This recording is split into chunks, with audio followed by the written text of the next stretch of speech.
Uranium আর সমৃদ্ধ নামার করে, মানে ঘন না করে। এটাই শেষ না, তার মজুদ যেটা আছে সেটা যেন কমায়, এটাই শেষ না। আবার কঠোর নজরদারিতে যেন রাজি হয়, এখানেই শেষ না। সে যেন তার ব্যালিস্টিক মিসাইলের কর্মসূচি ত্যাগ করে, এটা যেন আর না বানায়। আর কে, এটাই শেষ না, হিজবুল্লাহ আর ইয়েমেনের হুতিদের যেন সাহায্য না করে। আবার ইসরায়েল দাবি করে ইরানের পারমাণবিক অবকাঠামো পুরা চূর্ণ বিচূর্ণ করে দিতে হবে, এটা শেষ করে ফেলতে হবে, মাটির সাথে মিশাই দিতে হবে। একটা দেশে বাইরের দুইটা রাষ্ট্রের ইচ্ছা মতো চলতে হবে, আমেরিকা ইসরায়েল যা চাইবে তাই চলতে হবে। এটা কোনো মর্যাদা সম্পন্ন দেশ করবে? করবে না। এবার আসেন দেখি আসল প্রশ্ন, আমেরিকা ইসরায়েল কি ইরানকে হারাইতে পারবে? প্রথমে বলেনি, আমেরিকার ইসরায়েলের সম্মিলিত সামরিক ক্ষমতার ধারে কাছেও ইরান নাই। তাইলে কি ইরান হারিয়ে যাবে? না, এই প্রশ্নের উত্তর অত সহজে দেওয়া যাবে না। আসেন আমরা আলাপটা শেষ করলে বুঝবেন আসলে ইরান হেরে যাবে কিনা। যুদ্ধ তো শুধু অস্ত্রের কস্ট বেনিফিট অ্যানালাইসিস না, যুদ্ধ রাষ্ট্রের কাঠামো, ইতিহাস, ভূগোল, মনস্তত্ত্ব সব মিলে একটা পূর্ণাঙ্গ সমীকরণ। আর সেই সমীকরণে ইরানকে সহজে হারানো খুবই কঠিন, প্রায় অসম্ভব। কেন? আমাদের একটু ইতিহাসে ফিরে যেতে হবে। ইরানকে বুঝতে হইলে 1953 সাল থেকে শুরু করতে হবে, যখন ইরানের তেলের মালিকানা ইরানের ছিল না, ব্রিটিশ কোম্পানি ছিল। বিপি নাম দেখেন নাই যে, এর ছিল মালিকানা ব্রিটিশ পেট্রোলিয়াম।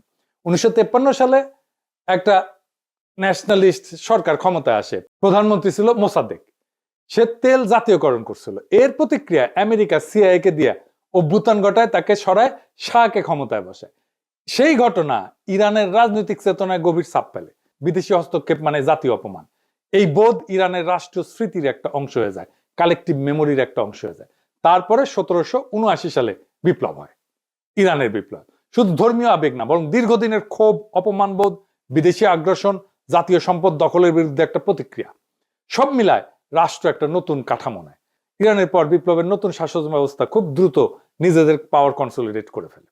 সেনাবাহিনীর ভিতরে যে সমস্ত শাহপন্থী উপাদান ছিল সেগুলো ভেঙে দিয়ে তারা নিজেদের অবস্থান মজবুত করে ফেলে। ফলে বহু বছর পরেও সামরিক অভ্যুত্থান ও গণবিক্ষোভ এই সরকার কিন্তু পড়ে যায়নি। এটা কাকতালীয় না, এটা একটা কাঠামোগত ফল। কিছুদিন আগে সারা ইরানে ব্যাপক বিক্ষোভ হয়েছে না? আন্তর্জাতিক শক্তি সাপোর্ট দিচ্ছে, আমেরিকা সাপোর্ট দিচ্ছে, ইরান সরকার বর্বরভাবে রক্তপাত ঘটায় বিক্ষোভ দমন করছে। হাসিনার মতো পড়ে যায় না কিন্তু।